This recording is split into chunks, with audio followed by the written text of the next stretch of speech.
Hi there, this is Amanda with Mackie Jean Photography, and I am going to demonstrate how I use the Ambient collection. This is a workflow collection that I created in CS6, and I use it currently in CC, but it's been tested in every version of Photoshop as far as CS2.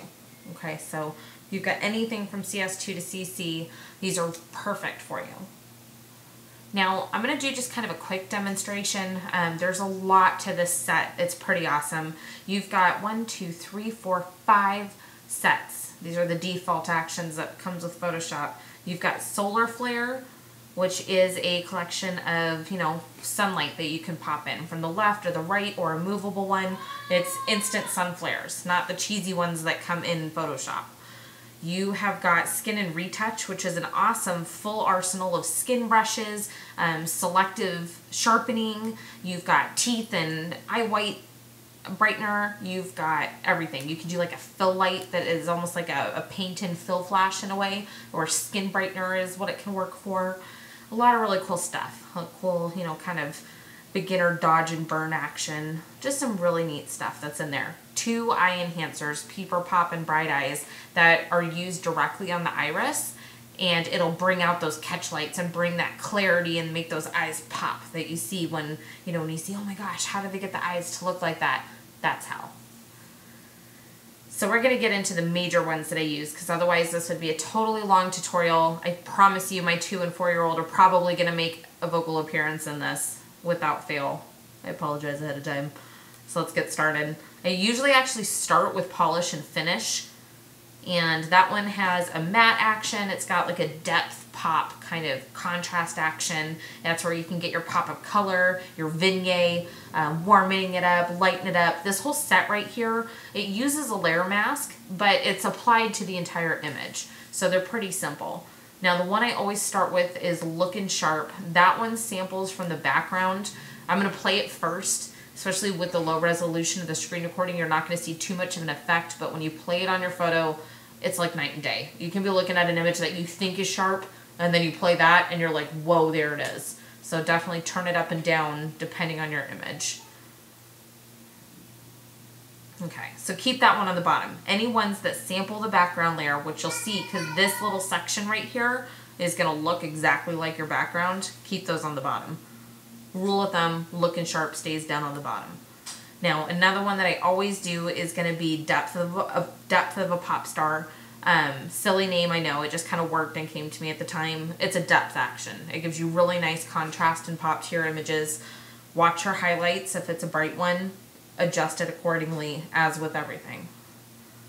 Because you don't want to make things too deep as far as in the eyes and some of the darker details.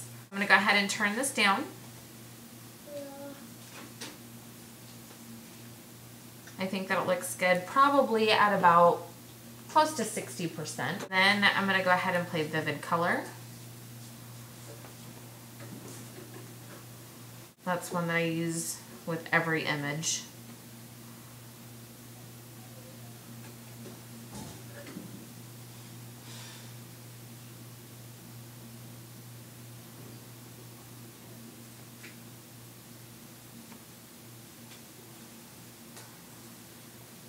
And we'll close up that group there.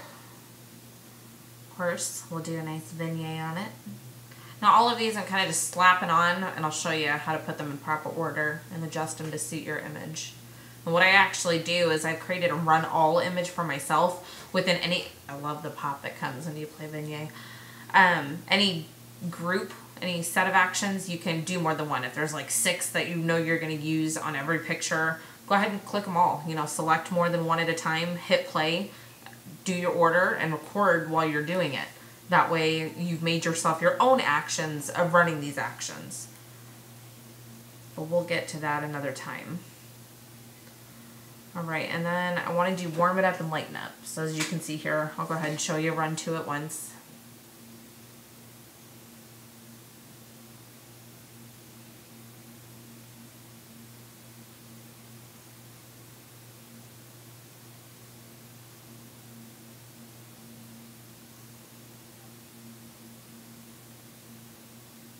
And this will just kind of bring a little more light to the photo. There we go, that's beautiful. And give it just a nice little warm sun kiss. You know, if it's a little colder. This photo is actually a little green to start with, so I appreciate that little warm boost that it gave.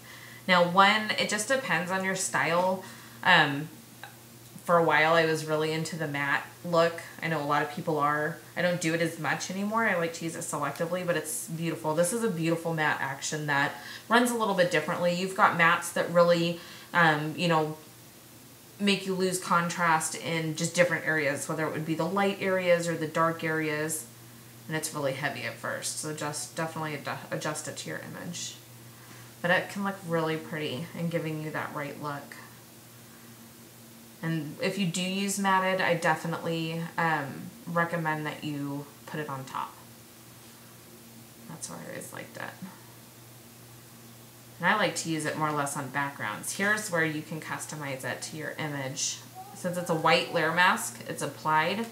I'm going to go with a black paintbrush. I actually like to brush it off my subjects a little more. And just, you know, have the leaves in the background sort of look that way, rather than their details in the skin. You know, I kind of actually like it going down a little further, but I really want to make this feather and their faces pop, so I'm going to use it just selectively. I do like it on her sweater. I think it brings more attention to her face. Okay, so that looks pretty. And then depth, sometimes I actually like to take that one, depth of a pop star. I will sometimes take that one off of the face as well, because that sort of made me lose a little bit of detail in her eyes, but I loved it everywhere else. So I'll go ahead and just remove it. Might help if I switch to black layer mask. Okay. So a little less contrast in her face, I think looks better. All right, so that's a huge difference right there. And then, you know, when you go in and you use like skin and retouch, I'll just do a quick demonstration. We'll use details and flawless skin. I'm gonna select them both at the same time. I don't want to keep you on the video too long, but go in and play with them. There's Peachy Keen and Buttercream are skin tone brushes that are really beautiful.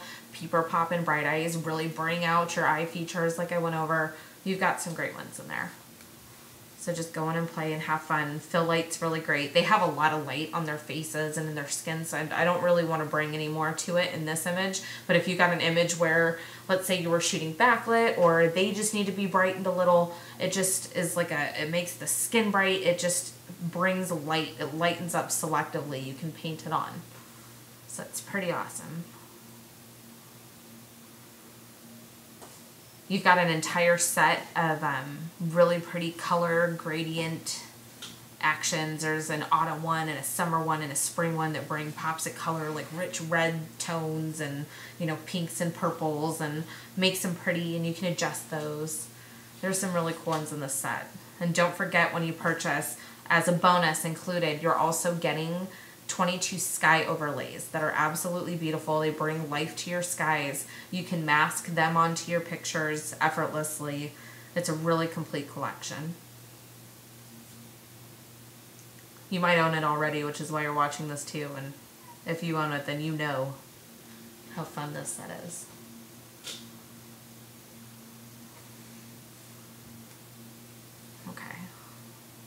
I don't want to keep you on too much longer, so I'll just show you how a couple from this set, because this other set, the Skin and Retouch, that set's a little bit different because the layer masks, oh, drop it, that are put on there are black, as you can see. And what that means is it's simply a paint on action.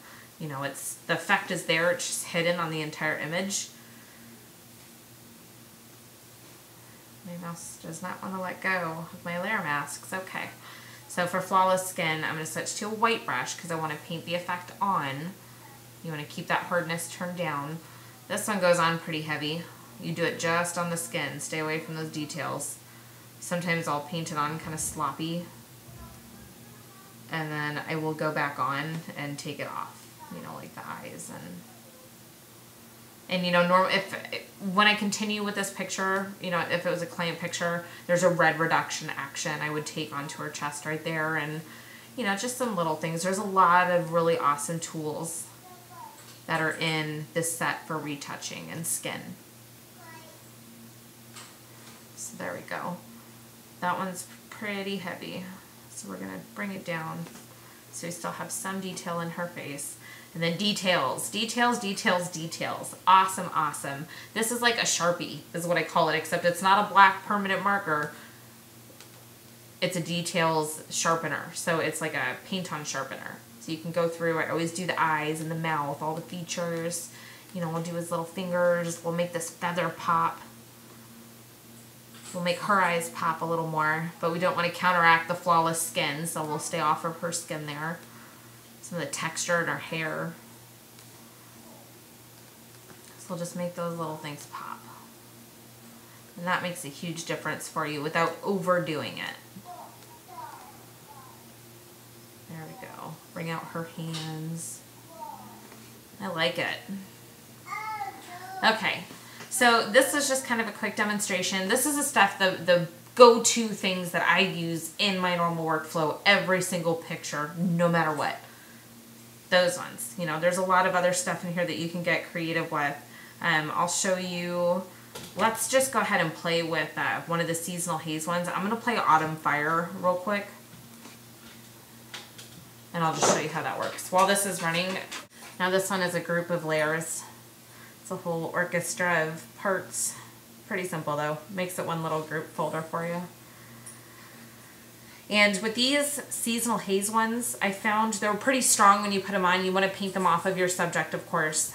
You know, you can use a different opacity brush if you want to take it off like 50% on your subject, or, you know, 20, whatever looks good with the photo. Always adjust your layer opacities and your brush opacities to work for your image. You know, just because you're using somebody else's actions and a recording of somebody else's workflow doesn't mean that you can't completely make it your own. All right, so there's a nice little instruction prompt. And these usually revolve around bringing some sort of light and some sort of color, just depending on what you're going for. And something that I really like to do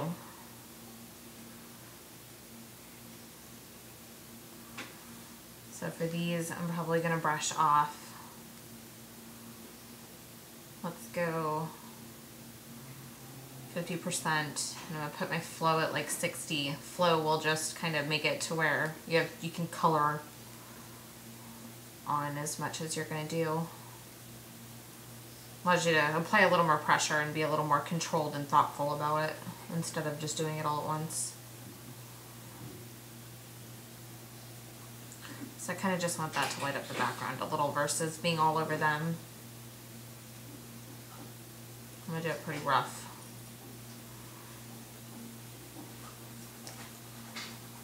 Just because we're running out of time. And it's time for you to go play. Okay, so just to give you an idea, you know, I never leave it totally on the subject. Sometimes I'll take it all the way off, it just depends. Now, I loved the blue of the feather, so I definitely want to bring that back out. So I'm going to bring that out quite a bit. And then I'll put it back on right up against it. Just to kind of help. That's the beauty of masking. You know, there we go. Kind of rough, but you get the idea. So there's that. Sometimes I'll bring that all the way up to the top.